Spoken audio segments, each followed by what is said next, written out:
Now give me the time and I'll be blowing your mind. Guess I'm another lyricist. I was a cynical child. The innocence of ever ignorant. You never really noticed that my flow was fucking ridiculous. Picking the pitiful, never subliminal, seminal sentence. But I say I'm a goddamn monster. Call me necrophiliac. I feel I'm on a level that most of these other niggas never really gone close to. I hope you notice me. I spit it focusly. This is my passion, devoted. I can't quit. I came in and conquered by constantly practicing, passing these peons and pleading for peace. I'm a So hello.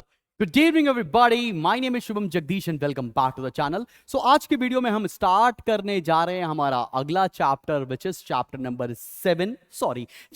8 cost and revenue analysis. इसके पहले जो कि chapter number 7 तक laws of returns तक मैंने सारे ही parts upload कर दिए हैं। अगर तुमने नहीं देखे हैं तो जाकर फटाफट से देख सकते हो। इस पर्टिकुलर चैप्टर को शुरू करने से पहले मैं आपको बताना चाहता हूं, इनकेस आपको लगता है कि मेरे साथ लाइव प्रिपेयर करना चाहिए, एक्सक्लूसिव स्टडी मटेरियल घर पे डिलीवर चाहिए, तो आप एनरोल करते हैं स्पार्टन्स के कोर्स में या फतेह के कोर्स में। स्पार्टन्स में आईएससी स्पेसिफिक बोर्ड्स की पढ़ाई कराई जाएगी और फतेह के अंदर बोर्ड्स की पढ़ाई के साथ साथ एंट्रेंस एग्जामिनेशंस की भी प्रिपरेशंस कराई जाएंगी। तो जिस भी कोर्स में लगता है आप उस कोर्स में फटाफट से एनरोल कर सकते हैं, डिस्क्रिप्शन में लिंक मिल जाने वाला है।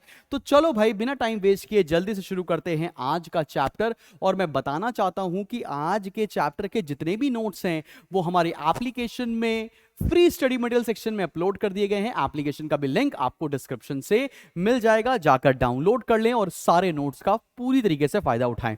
तो शुरू करते हैं हम लोग बेसिक कॉन्सेप्ट्स ऑफ कॉस्ट। अभी कॉस्ट है क्या, एकदम आसान भाषा में टाइप्स ऑफ कॉस्ट क्या होती हैं आओ समझते हैं।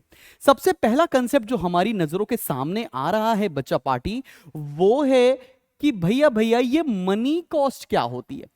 मनी कॉस्ट का मतलब होता है कि मान लेते हैं भैया ये है कोलिन, ठीक है ना, इस कोलिन को बनाने में जितना खर्चा हुआ है वही चीज मनी कॉस्ट होती है। पढ़ो, money cost refers to money expenses which the firm has to incur in purchasing और हायरिंग द फैक्टर सर्विसेज। इसको बनाने में जो खर्चा लगा है वो मनी कॉस्ट है। It is also known as accounting cost, business cost या एक्सप्लिसिट कॉस्ट। इसको बनाने के लिए लेबर लगा होगा, उसको हायर किया गया होगा, रॉ मटेरियल लगा होगा, उसको हायर किया गया होगा, फैक्ट्री लगी होगी, इंप्लॉइज लगे होंगे, तो जितना पैसा उसमें खर्च हुआ है वो सभी कुछ मनी कॉस्ट के नाम से जाना जाता है। मनी कॉस्ट को किस और नाम से जानते हैं ये भी मैंने आपको बता दिया। चले आगे बढ़ते हैं। अब आता है अगला कंसेप्ट, इसको बोलते हैं बच्चा पार्टी इम्प्लिसिट कॉस्ट। ये इम्प्लिसिट कॉस्ट का नाम क्या है? इम्प्लिसिट मतलब खुद का सामान इस्तेमाल कर लेना। जैसे मान लो घर में कभी कभी तुम्हारी मम्मी बोलती होंगी कि बेटा पानी की बोतल भर दो। ये लड़कों का तो मेन काम है, लड़कों से तो बोला ही जाता है भैया चलो पानी की बोतल भर दो। तो पानी की बोतल अगर तुम खुद भर रहे हो तो तुमको उसका कुछ पैसा नहीं मिल रहा है, लेकिन वही पानी की बोतल अगर तुम किसी हाउस हेल्प से भरवाने वाले हो तो उसको कुछ पैसा दोगे। तो मतलब जब हम बाहर से फैक्टर्स लेकर आते हैं काम कराने के लिए, उस पर जो पैसा खर्चा होता है उसे बोलते हैं एक्सप्लिसिट कॉस्ट। लेकिन जब हम खुद अपना ओन फैक्टर्स ऑफ प्रोडक्शन को इस्तेमाल करते हैं उसकी इंप्यूटेड वैल्यू को बोलते हैं इम्प्लिसिट कॉस्ट। अब वो कौन सी डेफिनेशन है, इससे मैडम खुश हो जाएं, आओ जरा देखते हैं। It refers to imputed value of inputs owned by the firm and used by it in own production unit. जैसे मैं मान लो अपने फैक्ट्री में मैं खुद ही एक लेबर का काम करने लग जाऊं तो मेरी इंप्यूटेड वैल्यू, मतलब बाहर से लेबर लाते लेट्स से 1000 रुपए देते, तो मेरी इंप्यूटेड वैल्यू भी 1000 रुपए होनी चाहिए। उस चीज को बोलते हैं इम्प्लिसिट कॉस्ट। तो इकोनॉमिक कॉस्ट के अंदर आती है मनी कॉस्ट, इम्प्लिसिट कॉस्ट और नॉर्मल प्रॉफिट। मनी कॉस्ट क्या होता है ये मैंने आपको बता दिया, इम्प्लिसिट कॉस्ट क्या होता है ये मैंने बता दिया। ये नॉर्मल प्रॉफिट किस चिड़िया का नाम है भाई? नॉर्मल प्रॉफिट मतलब क्या है यार, मैं अगर कोई बिजनेस रन कर रहा हूं तो कम से कम मुझे इस रिस्क लेने का कुछ तो बेनिफिट होना चाहिए। That benefit is known as normal profit. चले आगे बढ़ा जाए। तो नॉर्मल प्रॉफिट क्या लिखना है? The minimum payment which a producer must get in order to induce him to undertake the risk involve in the production. जो बिजनेस करने का जो रिस्क ले रहा है कम से कम उसको कुछ तो पैसा मिलना चाहिए ना प्रॉफिट कमाने के लिए, उस चीज को बोलते हैं नॉर्मल प्रॉफिट। एकदम बात समझ में आ रही है? मैं आपके लिए यहां पर बढ़िया बढ़िया पीपीटी पहले से रिटर्न ला सकता हूं, लेकिन ये मैंने हैंड रिटन नोट्स प्रिपेयर किए हैं आपके लिए सो दैट आपको एक बढ़िया एक्सपीरियंस दे सकें और एकदम ऐसा ना लगे कि रीडिंग चल रही है। क्लियर है कि नहीं क्लियर? बात समझ में आ रही है सब बच्चों को? चलो भाई अगर हम देखें इकोनॉमिक कॉस्ट क्या होता है तो मैंने बताया आपको explicit plus implicit cost including normal profit. कई बार ये एमसीक्यूज में पूछा जा चुका है और पूछा जाएगा। मनी कॉस्ट को क्या बोलते हैं? अकाउंटिंग कॉस्ट बोलते हैं, और साथ साथ इसको एक्सप्लिसिट कॉस्ट भी बोलते हैं। क्लियर है ना? इसके पर्यायवाची सिनोनिम्स क्लियर हो गए आपको। आगे बढ़ते हैं। अब आता है एक टर्म है अपॉर्चुनिटी कॉस्ट। तुमको पता है अपॉर्चुनिटी कॉस्ट कहीं पर भी अकाउंटिंग में इस्तेमाल नहीं होता, लेकिन ये कॉस्ट होती है जो कि पैसों में नहीं लेकिन अपॉर्चुनिटी में कैलकुलेट होती है। जैसे मान लो तुम्हारे पास 100 रुपए हैं और इस 100 रुपए से तुम 2 मूवी देख सकते हो, मतलब कोई एक मूवी देख सकते हो। हॉल में 2 मूवीज लगी हुई हैं, एक लगी है कुछ कुछ होता है, एक लगी है 3 इडियट्स। अब तुम मान लो 3 इडियट्स देखने चले जाओ तो तुम्हें कुछ कुछ होता छोड़नी पड़ेगी, और अगर तुम कुछ कुछ होता है देखने चले जाओ, शाहरुख खान फैन हो, तो तुम्हें 3 इडियट्स छोड़नी पड़ेगी। तो आप जो छोड़ रहे हैं, जो आपकी अपॉर्चुनिटी फॉरगॉन हो रही है, उसको हम लोग बोलते हैं अपॉर्चुनिटी कॉस्ट। अपॉर्चुनिटी कॉस्ट का मतलब क्या है? Cost of producing any good is the next best alternative good that is given up to produce this good. मतलब एक चीज को पाने के चक्कर में किसी एक चीज का सैक्रिफाइस ही अपॉर्चुनिटी कॉस्ट कहलाता है। सिंपल लग रहा है ना सर? हाँ सर सिंपल तो लग रहा है, सिंपल तो वो भी लगती थी, कोई बात नहीं। आओ बढ़ते हैं। रियल कॉस्ट क्या होता है? ये रियल कॉस्ट क्या है भाई? इतना कंफ्यूजन हो रहा है तो रियल कॉस्ट देखते हैं। It refers to the efforts and sacrifice made by the owners of factors of production used in the production of a commodity। भाई कोई भी एंटरप्रेन्योर जो बिजनेस कर रहा है वो कुछ ना कुछ तो सैक्रिफाइसेस लगा रहा है ना, कि भाई ये पूरा दिन बिजनेस में लगा हुआ है। तो जो real sacrifices which are done by the businessman या एंटरप्रेन्योर, उसको हम लोग बोलते हैं रियल कॉस्ट। ठीक है, डिफरेंस मेकआउट कर पाओगे बच्चा पाड़ी?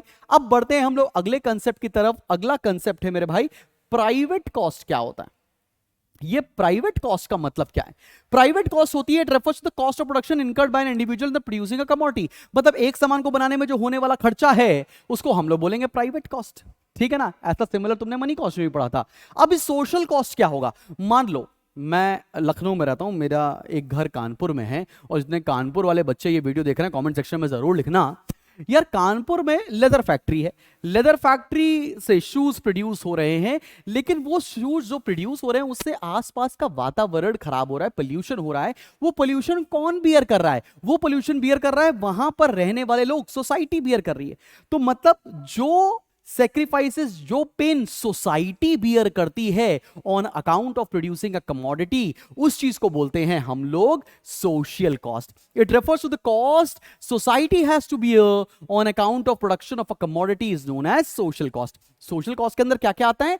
प्राइवेट कॉस्ट भी आती है जो यहां लिखा, cost of producing a commodity, साथ में एक्सटर्नल कॉस्ट भी आती है। एक्सटर्नल कॉस्ट बोले तो वो कॉस्ट जो सोसाइटी बियर कर रही है on account of producing a commodity. सबको समझ में आ गया? बिल्कुल बढ़िया लग रहा है। आगे बढ़ा जाए। अब आते हैं हम लोग अगले कंसेप्ट की तरफ, और अगला कंसेप्ट जो निकल कर आ रहा है वो है फिक्स्ड और वेरिएबल कॉस्ट। मैंने यहां पे एक बेहतरीन सा डायग्राम बना रखा है। मान लेते हैं कि एक बच्चा है मोहित, और मोहित भैया ने एक जूस की दुकान खोली है, और दुकान का नाम बिल्कुल सिंपल रखा है, मोहित जूस कॉर्नर। अब मोहित भैया ने जूस की दुकान खोली है, तो क्या करेंगे? ये ऑरेंज के जूस पिला दो ऑरेंज का, वो बोल रहे हैं भाई साहब। तो इन्होंने एक जूसर खरीदा और इन्होंने ऑरेंजेस खरीदे। अब जो जूसर है उससे जितना मर्जी आइए जूस निकाल सकते, तो जूसर पे होने वाला पैसा जो खर्च हो रहा है उसको फिक्स्ड कॉस्ट बोलेंगे। और जो ऑरेंजेस पर पैसा खर्च हो रहा है, जैसे इनको 2 ग्लास जूस निकालना है तो 4 ऑरेंजेस लग रहे हैं, 5 लग रहे हैं। 10 ग्लास जूस निकालना है तो जूसर ज्यादा नहीं लगेंगे, ऑरेंजेस ज्यादा लगेंगे। तो ऑरेंजेस पर जो खर्चा हो रहा है उसको वेरिएबल कॉस्ट बोलते हैं, और जो जूसर पर पैसा खर्च हो रहा है उसको अपन लोग बोलते हैं फिक्स्ड कॉस्ट। और यहीं से एक कंसेप्ट निकल कर आता है जिसको हम लोग बोलते हैं टोटल कॉस्ट। पता है टोटल कॉस्ट क्या होता है? टोटल कॉस्ट होता है जितना पैसा फिक्स्ड में खर्च हो रहा है, मतलब टोटल फिक्स कॉस्ट, और इसमें जितना पैसा वेरिएबल में खर्च हो रहा है, मतलब टोटल वेरिएबल कॉस्ट। तो टोटल खर्चा क्या हो जाएगा? जितना पैसा फिक्स्ड में खर्च हुआ और जितना पैसा वेरिएबल में खर्च हुआ। तो total obligations incurred by the firm in producing any given quantity of a commodity. मतलब टोटल जितना पैसा खर्चा कर रहे हो किसी भी कमोडिटी को प्रोड्यूस करने के चक्कर में, उसको बोलेंगे अपन लोग टोटल कॉस्ट। अब जरा एक बात है, एक सिंपल सी चीज कराता हूं। अभी मैंने आपको बताया भी टोटल फिक्स कॉस्ट क्या है। टोटल फिक्स कॉस्ट मतलब, इसको दूसरे नाम समझ लो, अनअवॉइडेबल, सप्लीमेंट्री या overhead cost. Because MCQ paper हमारा सिंपल नहीं आएगा, आईएससी में पेपर हो गया है डिफिकल्ट, तो बाकी नाम भी लिख देता हूं। Total cost, total fix cost का मतलब क्या है? वो सारा पैसा जो फिक्स्ड फैक्टर्स में लग रहा है उसको हम लोग टोटल फिक्स कॉस्ट कहेंगे। टोटल वेरिएबल कॉस्ट उसको बोलेंगे जो वेरिएबल फैक्टर्स में लग रहा है। ठीक है, अब आओ एक शेड्यूल लेते हैं और तुमको बात समझाते हैं। अब जैसे कि मैं अगर मान लो एक चीज तुम्हें करके दिखाता हूं। आओ जरा शेड्यूल देखते हैं। अगर यूनिट्स हमने यहां लिख रखी हैं, इस पे थोड़ा सा मैं चलो सॉल्व करता हूं। यूनिट्स लिख रखी हैं 0 1 2 3 4 5 6, ठीक है ना। 0 यूनिट पर टोटल खर्चा हो गया है 120 यूनिट का। 0 यूनिट हमने प्रोड्यूस किया, 120 यूनिट का अगर खर्चा हुआ, मतलब मैंने एक भी ग्लास जूस नहीं बनाया लेकिन मेरा 120 रुपए खर्च हो रहा है, तो इसको बोलेंगे फिक्स कॉस्ट। और फिक्स कॉस्ट हर यूनिट पर सेम होती है। सिंपल है, कोई दिक्कत वाली बात तो नहीं है, सबको समझ में आ रहा है, एकदम क्लियर। सबको एकदम क्लियर है कि नहीं क्लियर है? अब हम वेरिएबल कॉस्ट कैसे निकाल सकते हैं? सिंपल सा फॉर्मूला है, टोटल कॉस्ट होता है total fix cost plus total variable cost. तो टोटल वेरिएबल कॉस्ट कैसे निकाल सकते हैं? Total cost minus total fix cost. तो हम क्या करेंगे, टोटल कॉस्ट जो क्वेश्चन में दी है इसमें से फिक्स कॉस्ट को अगर हम माइनस कर दें तो आ जाएगी टोटल वेरिएबल कॉस्ट। ठीक है ना। तो 120 minus 120 0, 160 minus 120 40, 196 minus 120 76 and so on. क्या यहां तक आप निकाल सकते हैं? चलो भाई बढ़ते हैं आगे। चलो भाई अब इसके आगे बढ़ा जाए और इनका थोड़ा डायग्राम वाइग्राम देखा जाए। तो अब हम आपको बनाकर दिखाने जा रहे हैं कि टोटल वेरिएबल कॉस्ट कैसे बनती है और साथ ही साथ आपको दिखाएंगे कि इसका बिहेवियर क्या होता है। तो X axis origin, Y axis, यहां पर लिखा मैंने यूनिट्स और यहां पर लिखा टोटल वेरिएबल कॉस्ट। आपको एक बात पता होनी चाहिए कि टोटल वेरिएबल कॉस्ट हमेशा 0 से शुरू होती है, जो कि मैंने आपको पिछले इलस्ट्रेशन में समझा भी रखा है। अब टोटल वेरिएबल कॉस्ट बनती कैसे है, आओ बनाते हैं। इस तरह से कुछ बनेगी टोटल वेरिएबल कॉस्ट। अब तुम बात देखना कि इसका बिहेवियर कैसा है, स्टार्टिंग में बिहेवियर कैसा है, बाद में बिहेवियर कैसा है। कई बार इसके ऊपर क्वेश्चन पूछा जाता है, तो मैंने आपके लिए हैंड रिटन नोट लेकर आया हूं। TVC curve is concave downward. यहां पर जो टीवीसी कर्व है यहां से लेकर यहां तक, ये कैसा है, कॉनकेव डाउनवर्ड है। कब तक, कहां से कहां तक? Up to OQ level of output, यही लिखा है। इसका मतलब क्या होता है, indicating that TVC increases at a decreasing rate initially. मतलब टीवीसी धीरे धीरे इंक्रीज कर रहा है, लेकिन ओक्यू आउटपुट के बाद यहां से यहां तक टीवीसी कॉनकेव अपवर्ड होगा। कॉनकेव अपवर्ड इसलिए क्योंकि ओक्यू आउटपुट के बाद टीवीसी बड़ी तेजी तेजी से बढ़ रहा है। कोई दिक्कत वाली बात तो नहीं है। तो बिहेवियर ऑफ टीवीसी क्या है, ये मेरे बच्चों को समझ में आया है? क्लियर है कि नहीं क्लियर? आगे बढ़ा जाए, आगे बढ़ते हैं और देखते हैं TFC curve, total fixed cost कैसे बनता है। अब आपको एक चीज तो पता है कि टोटल फिक्स्ड कॉस्ट कर्व जो है हमारा, वो तो कांस्टेंट रहता है, चाहे यूनिट कोई भी हो। टोटल फिक्स्ड कॉस्ट कर्व हमेशा कांस्टेंट रहेगा। मैंने अभी आपको एक शेड्यूल के थ्रू बताया भी कि चाहे यूनिट्स कितनी भी चेंज हो जाएं, फिक्स कॉस्ट तो हमेशा ही सेम रहेगी। अब अगर फिक्स कॉस्ट हमेशा सेम रहेगी तो फिक्स कॉस्ट बनती है पैरेलल टू एक्स एक्सिस। इसीलिए बोलते हैं हम लोग कि TFC is parallel to X axis, और इसको बोला जाता है हॉरिजॉन्टल एक्सिस भी है, ये हॉरिजॉन्टल के नाम से भी इसको जाना जाता है।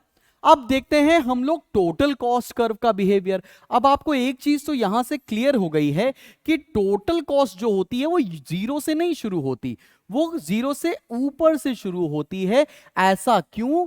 ऐसा क्यों? बिकॉज 0 यूनिट पर there is fixed cost involve, इसलिए टोटल कॉस्ट 0 से ना शुरू होकर 0 से ऊपर शुरू होती है। इसका भी बिहेवियर जो है वो टीवीसी जैसा ही है, मतलब शुरू में कॉनकेव डाउनवर्ड और बाद में कॉनकेव अपवर्ड। कोई दिक्कत वाली बात तो नहीं।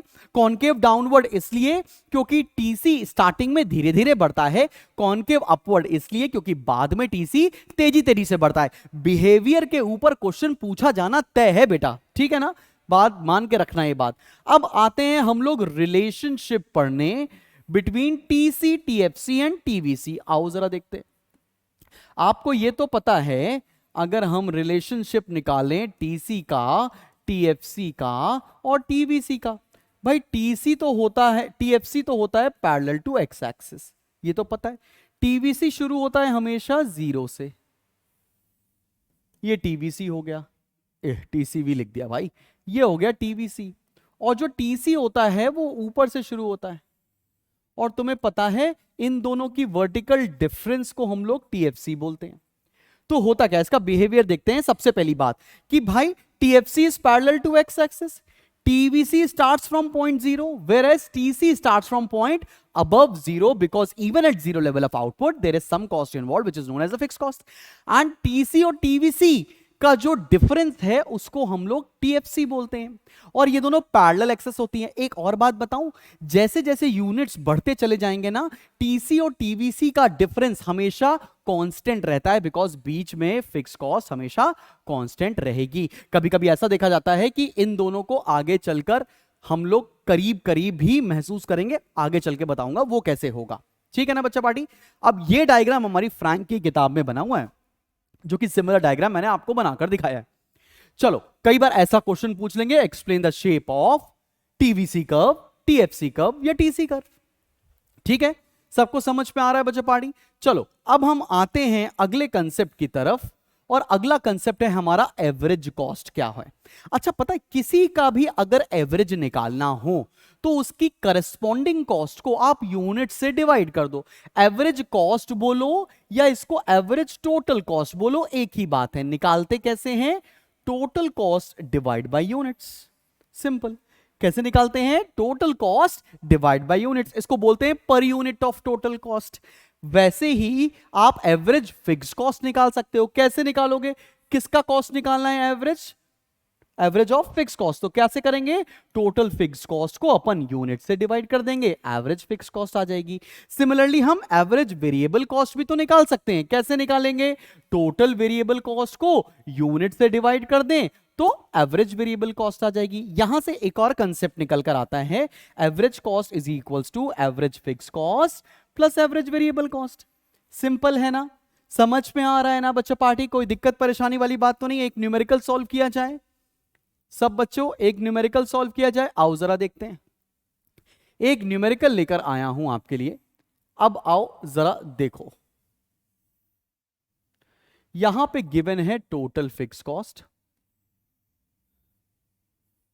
और साथ में गिवन है टोटल कॉस्ट। फिर आपको निकालनी है टोटल वेरिएबल कॉस्ट, फिर आप निकालेंगे एवरेज ऑफ टोटल कॉस्ट, फिर निकालेंगे एवरेज ऑफ फिक्स्ड कॉस्ट, फिर आप निकालेंगे एवरेज ऑफ वेरिएबल कॉस्ट, फिर आप निकालेंगे मार्जिनल कॉस्ट। अभी मार्जिनल कॉस्ट बताया नहीं है, लेकिन फिर भी आप निकाल कर दिखाएंगे। तो चलो पहले इसको हम लोग शुरू करते हैं करना। चलो भाई, इस टेबल को हम लोग करते हैं कंप्लीट। अभी टोटल कॉस्ट गिवन है, टोटल फिक्स कॉस्ट हमको पता चल जाएगी, बिकॉज जो 0 यूनिट पर टोटल कॉस्ट होती है वही टोटल फिक्स कॉस्ट होती है। सब जगह लिख डाला हम लोगों ने। आप टोटल वेरिएबल कॉस्ट कैसे निकालेंगे? ये हमारे फ्रैंक बुक का ही एग्जांपल है, तो ज्यादा टेंशन लेने वाली बात नहीं है।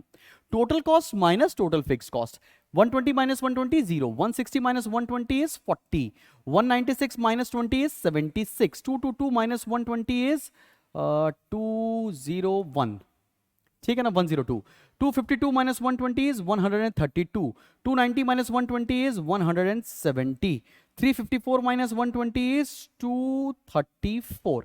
सब बच्चों को यहां तक बात समझ में आ गई? कोई दिक्कत वाली बात तो नहीं? आप कैलकुलेटर का भी इस्तेमाल कर सकते हो। अगर कोई हमसे कहीं कैलकुलेशन से गलती हो जाए तो आप भी हमको बता दीजिएगा कमेंट सेक्शन में लिखकर, मैं भी कैलकुलेटर वैसे खोल लेता हूं। अब एवरेज टोटल कॉस्ट कैसे निकालेंगे? Total cost divide by unit. 120 divide bye 0 is not defined. Then 160 divided by 1 is 160.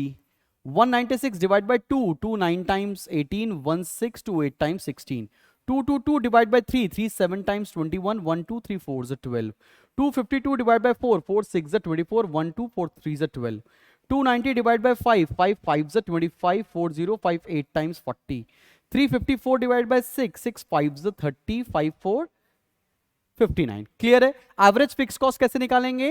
Average fix cost निकालेंगे total fix cost divide by units. तो 120 divide bye 0 is not defined, 120 divide bye 1 is 120, 120 divide bye 2 is 60, 120 divide bye 3 is 40, 120 divide bye 4 is 30, 120 divide bye 5, 5 2 times 10, 4 0, 5 8 times 40, 2 times 10, 2 0 5 4 is 24, 24। ठीक है ना भाई, सबको समझ में आया? Then 120 divide by 6 is 20। Clear है कि नहीं क्लियर? सब बच्चों को बात समझ में आई? फिर निकालेंगे एवरेज वेरिएबल कॉस्ट। कैसे निकालेंगे? Total variable cost divide by units. So 0 divide by 0 is again not defined. 40 divide by 1 is 40। 76 divide by 2, 2 3 is 6, 1 6, 2 8 times 16. 102 divided by 3, 3 7s are 21. 3 3s are 9. 3 3s are 9. 1 2 3 4s are 12. 132 divided by 4, 4 3 times 12. 1 2 4 3 times 12. Then 170 divided by 5 is how much? 5 3 times 15. 2 0 34. Then again 234 divided by 6, 6 3s are 18, 5 4 39. सब बच्चों को यहां तक तो निकालना आ ही गया। अब निकालते हैं मार्जिनल कॉस्ट। अब देखो मार्जिनल कॉस्ट तुम्हारे लिए एक नया कॉन्सेप्ट है।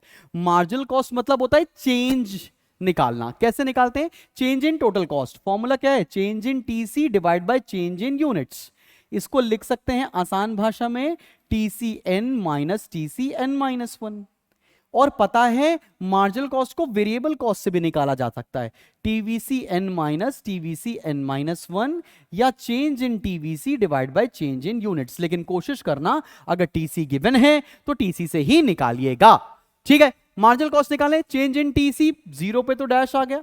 अभी कितना चेंज आया? 160 से 120 40। 196 minus 160 is 36। 222 minus 196 426। Then 252 minus 222 is 30. 290 minus 252 is how much? इधर से चला जाएगा 8 38। बताना कहीं गलती हो तो। 354 minus 290 is 64। यही आ रहा है?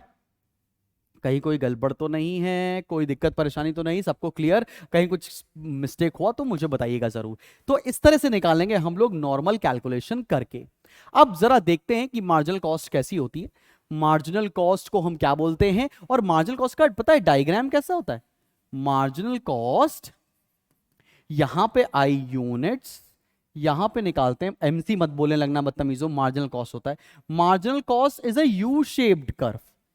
U shaped curve. और पता है कोई भी कर्व यू शेप्ड होता है because of law of variable proportion, जो कि मैं आपको पढ़ा चुका हूं। ठीक है ना? तो मार्जिनल कॉस्ट कैसे निकालेंगे सबको क्लियर हो गया? चलो भाई, अब 3 इंपॉर्टेंट बातें जो मार्जिनल कॉस्ट के बारे में अक्सर हमारे एग्जाम में कॉम्पिटेंसी फोकस क्वेश्चंस के अंदर पूछी जाती हैं, वो मैंने यहां पर बाइफरकेट करके लिख दी है। जैसे marginal cost has nothing to do with fixed cost, marginal cost is associated with variable cost and thereby related with total cost. तो मार्जिनल कॉस्ट का फिक्स कॉस्ट से कोई लेना देना नहीं होता है, लेना देना होता है तो वेरिएबल और टोटल कॉस्ट से। दूसरी बात, marginal cost curve is common both to AVC and ATC, मतलब एवरेज वेरिएबल कॉस्ट और एवरेज टोटल कॉस्ट के साथ मार्जिनल कॉस्ट का सेम रिलेशनशिप होता है। अब जब रिलेशनशिप की बात हो रही है तो आगे बता भी दूंगा। और मार्जिनल कॉस्ट हमेशा यू शेप्ड होता है। यू शेप्ड इसलिए because of law of variable proportion. ठीक है ना बेटा जी? चलो भाई, अब आते हैं हम लोग। एक क्वेश्चन पूछा जाता है कि भैया ये बताओ कि जो एवरेज फिक्स कॉस्ट कर्व होती है वो रेक्टेंगुलर हाइपरबोला क्यों होती है? आओ जरा देखते हैं। यहां पर हम बनाने जा रहे हैं एवरेज फिक्स कॉस्ट और यहां पे बनाने जा रहे हैं हम यूनिट्स। एवरेज फिक्स कॉस्ट के साथ क्या है? एवरेज फिक्स कॉस्ट इस तरह बनती है। इसको ड्रॉ भी कर सकते हो, मैं बता रहा हूं। एवरेज फिक्स कॉस्ट इस तरह से बनती है। इसको रेक्टेंगुलर हाइपरबोला क्यों बोलते हैं? बड़ा सिंपल सी बात है। इस एवरेज फिक्स कॉस्ट कर्व के नीचे जितने भी रेक्टेंगल्स बनेंगे उन सब का एरिया आपस में बराबर होता है, इसलिए एवरेज फिक्स कॉस्ट कर्व को रेक्टेंगुलर हाइपरबोला बोला जाता है। सिंपल है। Area of rectangles formed under AFC curve are equal, इसीलिए इसको हम लोग रेक्टेंगुलर हाइपरबोला बोलते हैं। तुम्हें पता है हमारे 3 कॉस्ट ऐसी कॉस्ट होती हैं जो यू शेप्ड होती हैं और वो एक जैसी ही बनती है। एवरेज टोटल कॉस्ट भी यू शेप्ड होता है, मार्जिनल कॉस्ट भी यू शेप्ड होता है और एवरेज वेरिएबल कॉस्ट भी यू शेप्ड होता है। तीनों के डायग्राम आपको सामने दिखा दिया मैंने। और ये यू शेप्ड क्यों होते हैं या कोई भी कर्व यू शेप्ड क्यों होता है? सिंपल सी बात है, because of law of variable proportion. तीनों स्टेजेस लगती है, increasing return, diminishing return, negative return, ऐसी बात है। ठीक है, चलें आगे बढ़ा जाए बच्चा पार्टी। चलो अब आते हैं रिलेशनशिप बिटवीन। अब रिलेशनशिप की बात आज छिड़ी है तो मैं बताता हूं relationship between AC and marginal cost. Average cost और एवरेज वेरिएबल कॉस्ट का रिलेशनशिप सेम होता है मार्जिनल कॉस्ट के साथ। तो सबसे पहले तो तुम इसका डायग्राम देखो। अगर डायग्राम समझ में आ गया तो कोई दिक्कत ही नहीं है, यहां पर यूनिट्स है, यहां पर बना रहा हूं मैं average cost and marginal cost. भाई एवरेज कॉस्ट ऐसा कर्व बनता है, ये बन गया हमारा एवरेज कॉस्ट और ये बन गया हमारा मार्जिनल कॉस्ट।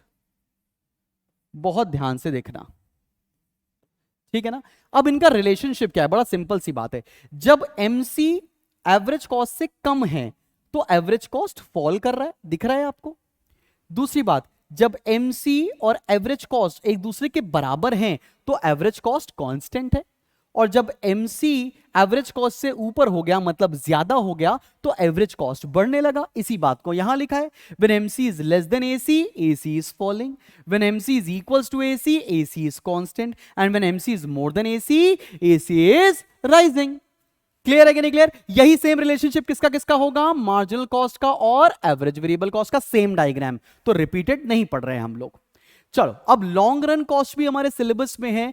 लॉन्ग रन और शॉर्ट रन का डिफरेंस हम लोगों ने लॉज ऑफ रिटर्न्स के चैप्टर में पढ़ा है, और बहुत कम ही टॉपिक ये सिलेबस में, सिर्फ मीनिंग सिलेबस में। अभी क्या होता है, लॉन्ग रन कॉस्ट कर्व में बात करें तो यहां पर भी 3 कॉस्ट हैं, long run total cost, long run average cost और लॉन्ग रन मार्जिनल कॉस्ट, ठीक है ना। सिर्फ डेफिनेशन सिलेबस में है, लेकिन डायग्राम मैंने एक्स्ट्रा बनाकर आपको दिखा दिया है।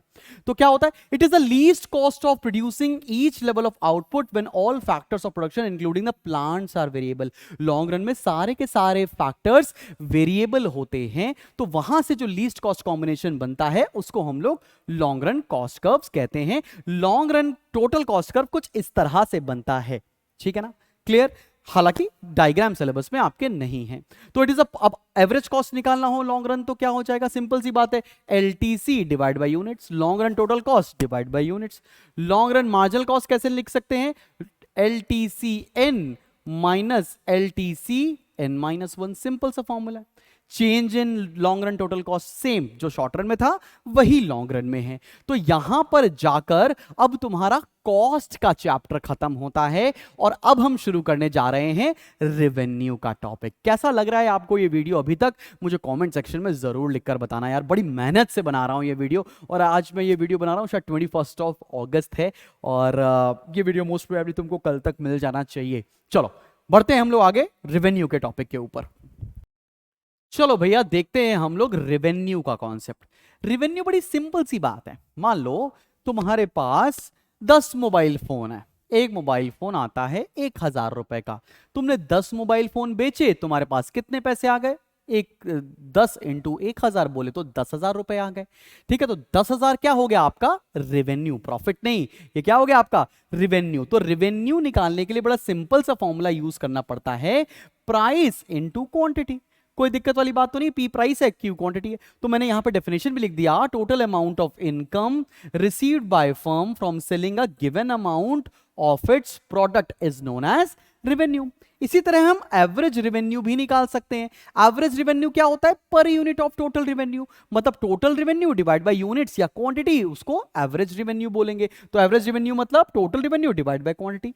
अगर हम इसको प्रूव करें, टोटल रेवेन्यू का फॉर्मूला क्या होता है, प्राइस इनटू क्वांटिटी, और डिवाइड में क्वांटिटी कर दे तो यहां से कंसेप्ट निकल कर आता है कि एवरेज रेवेन्यू बराबर होता है हमेशा प्राइस के। तो प्राइस बोलो एवरेज रेवेन्यू बोलो, सेम बात है, ठीक है बच्चा पार्टी। आगे बढ़ते हैं और देखते हैं ये मार्जिनल रेवेन्यू क्या होता है। सिमिलरली मार्जिनल कॉस्ट जैसा ही है, मार्जिनल रेवेन्यू बोले तो चेंज इन टोटल रेवेन्यू, मतलब TRN minus TRN minus 1, simple. एक शेड्यूल देखा जाए और क्वेश्चन किया जाए। अब हमको जो इस चैप्टर में बिहेवियर सीखने हैं ना, वो 2 केसेस के अंदर सीखने हैं।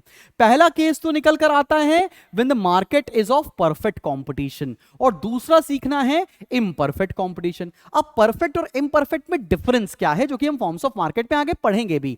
परफेक्ट कंपटीशन में प्राइसेस हमेशा सेम होते हैं, और इम्परफेक्ट कंपटीशन में प्राइसेस वेरी करते हैं, ठीक है ना भाई। आओ जरा देखा जाए। अब एक शेड्यूल ले रहे हैं आपके लिए बच्चा पार्टी, और आप बताइएगा कि आपको समझ में आ रहा है कि नहीं। हमने लिया यूनिट्स और प्राइस, तो क्या हम टोटल रेवेन्यू निकाल सकते हैं, आओ निकालो total revenue. Price into quantity, 15 into 1 15, 15 into 2 30, 15 into 3 45, then 60, then 75, simple से निकाल दिया। अब एवरेज रेवेन्यू निकाल सकते हैं, वैसे हमको पता है एवरेज रेवेन्यू तो प्राइस ही होता है। तो 15 divide by 1 is 15, 30 divide by 2 is 15, 45 divide by 3 is 15, 15 and 15, सबको निकालना आ गया। अब क्या हम मार्जिनल रेवेन्यू भी निकाल सकते हैं? जी हाँ, मार्जिनल रेवेन्यू निकाल लो भाई। चेंज इन टोटल रेवेन्यू तो पहले पे तो हो गया 15, 30 minus 15 15, 45 minus 30 15, 60 minus 45 15, 75 minus 60 is also 15। मतलब परफेक्ट कंपटीशन के केस में AR, MR और प्राइस बराबर बराबर होता है। अगर मैं इसका डायग्राम बनाकर दिखाऊं तुम्हें तो कैसा बनेगा? यहां पर हमने यूनिट्स ले लिया, यहां पर बना रहे हैं AR और MR, ये पैरेलल टू एक्स एक्सिस बन रहे हैं, तो MR equal to AR equal to price होता है अंडर परफेक्ट कंपटीशन। और TR कर्व कैसा होता है? TR कर्व होता है अपवर्ड स्लोपिंग कर्व। कैसा होता है? It's a upward sloping curve. ये TR बन गया। अभी अगर आप चाहें तो उसको प्लॉट करके भी देख सकते हैं, इसके बिहेवियर भी पढ़ेंगे हम लोग। आओ जरा देखते हैं behaviour of TR। TR curve तो तुम्हें पता है ना कैसा बनता है? ऐसा बनता है TR कर्व। TR कर्व का बिहेवियर क्या है? TR curve is a positively sloping line, ये तो पता है हमको। स्टार्टिंग फ्रॉम ओरिजिन, कहां से पास हो रही है? ओरिजिन से पास हो रही है, ठीक है ना। ये पॉजिटिवली स्लोप इसलिए क्योंकि इसका स्लोप कांस्टेंट है, मतलब पहले 15 था, 30 हुआ, 15 हुआ, तो जो डिफरेंस है वो कांस्टेंट है। अब behaviour of AR and MR समझते हैं। AR is also known as price line और demand curve. Both AR and MR are parallel to X axis, जो कि भाई अभी हमने डायग्राम में बनाया। अब AR कर्व को प्राइस लाइन भी बोलते हैं और डिमांड कर्व भी बोलते हैं। ये बात MCQ के पॉइंट ऑफ व्यू से बिल्कुल पीछे वाले दिमाग में बैठा जरूर लेना, ठीक है ना बेटा जी। चलें आगे बढ़ा जाए। अब हम देखते हैं अंडर इम्परफेक्ट कंपटीशन क्या होगा। इम्परफेक्ट कंपटीशन में मैंने बताया था प्राइसेस अनइक्वल होते हैं, परफेक्ट कंपटीशन में प्राइसेस इक्वल होते हैं। तो चलो निकालते हैं TR। TR कितना हो जाएगा? 20 into 1 20, 18 into 2 36, 16 into 3 48, 14 into 4 56, 12 5 60, 10 6 60, 7 8 56। Similarly AR भी निकाल लेते हैं। AR कैसे निकालेंगे? TR divide by units, 20 divide by 1 20, 36 divided by 2 is 18, then 16, 14, 12, 10, 8। मैंने बोला था ना AR हमेशा प्राइस के बराबर होता है, चाहे कौन सी भी कंडीशन हो मार्केट की। अब निकालते हैं हम लोग MR। MR कैसे निकालेंगे? चेंज इन TR, तो पहले पे 20 आ गया। पहले पे 20 क्यों? इसके बिकॉज इसके पहले वाली यूनिट 0 रही होगी। Then 36 minus 20 is 16, 48 minus 36 is 12, 56 minus 48 is 8, 60 minus 56 is 4, 60 minus 60 is 0, 56 minus 60 is -4। क्या सब बच्चों को बात समझ में आ रही है? अगर हमको इसका डायग्राम बनाना हो तो कैसा बनेगा? आओ जरा देखते हैं। यहां पर ले लिया यूनिट्स, यहां ले लिया TR, तो टोटल रेवेन्यू तो ऐसा बन रहा है। This is a total revenue curve. क्या बात समझ में आ रही है? टोटल रेवेन्यू क्या है? इंक्रीजिंग ऑर्डर में है, बाद में डिक्रीज होना शुरू हो गया। अब देखते हैं AR और MR कर्व कैसे बनेंगे बेटा। चलो यहां बनाता हूं AR ऑब्लिक MR, ठीक है ना भैया। चले आगे बढ़ा जाए। यहां लिखते हैं यूनिट्स और यहां लिखते हैं AR और MR। और याद रखना जहां पर TR मैक्सिमम होता है वहां पर MR 0 होता है। ये बनाने का तरीका है, याद रहेगा, तुमने लॉ ऑफ वेरिएबल प्रोपोर्शन में मेरे साथ सीखा भी है। ये MR हो गया, ये AR हो गया, ऐसा कर्व बनेगा। दोनों डाउनवर्ड स्लोपिंग कर्व बनते हैं, ठीक है बच्चा पार्टी। आओ जरा इसका बिहेवियर या इसका रिलेशनशिप देखा जाए।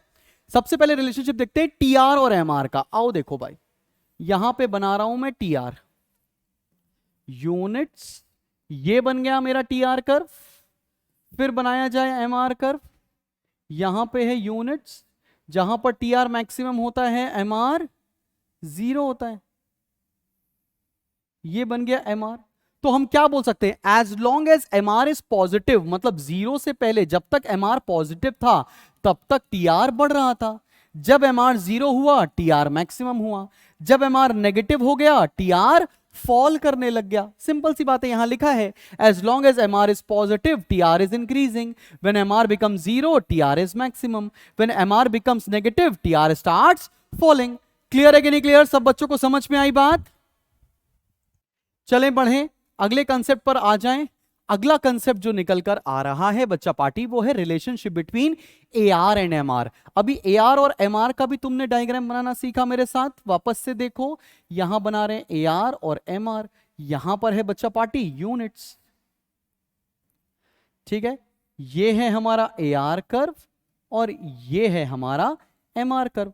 सबसे अच्छी बात, सबसे बड़ी बात देखना, दोनों डाउनवर्ड स्लोपिंग कर्व हैं। MR जीरो भी होता है और नेगेटिव भी होता है, लेकिन AR कभी भी जीरो और नेगेटिव नहीं होता है। और जो MR का फॉल है वो ट्वाइस होता है एज फॉल ऑफ AR। आओ देखते हैं।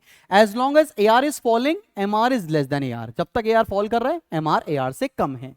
When AR is a straight line, MR is also a straight line. AR भी straight line है, MR भी straight line है। फिर rate of fall of MR is twice as rate of fall of AR। जो rate है fall of MR का वो twice है as rate of fall of AR। सब बच्चों को एकदम बात समझ में आ गई? Shall we go ahead? अब यहां पर तो तुम्हारा चैप्टर खत्म होता है और तुम्हारे न्यूमेरिकल शुरू होते हैं। आपको मैं इस नोट्स में ये सारे न्यूमेरिकल्स प्रोवाइड कर रहा हूं और ये हमारे फ्रैंक बुक के न्यूमेरिकल्स हैं। ये आप सॉल्व करें, किसी भी तरह की कोई दिक्कत आती है तो हमको आप इस नंबर पर रीच कर सकते हैं 8112601234। यहां पर चैप्टर आपका खत्म होता है। न्यूमेरिकल का भी तुमको वीडियो सोल्यूशन चाहिए हो तो मुझे जरूर बताइएगा, मैं उसके लिए एक सेपरेट वीडियो बना दूंगा। तो यहां जाकर आपका कॉस्ट और रेवेन्यू दोनों टॉपिक खत्म होते हैं। कैसा लगा आपको वीडियो जरूर हमें कमेंट सेक्शन में लिखकर बताइएगा और हर एक ISC के बच्चे तक ये वीडियो पहुंचाना तुम्हारा कर्तव्य बनता है। मिलते हैं हम लोग नेक्स्ट वीडियो में। Till then keep smiling and keep learning. Wish you all the best. Take care.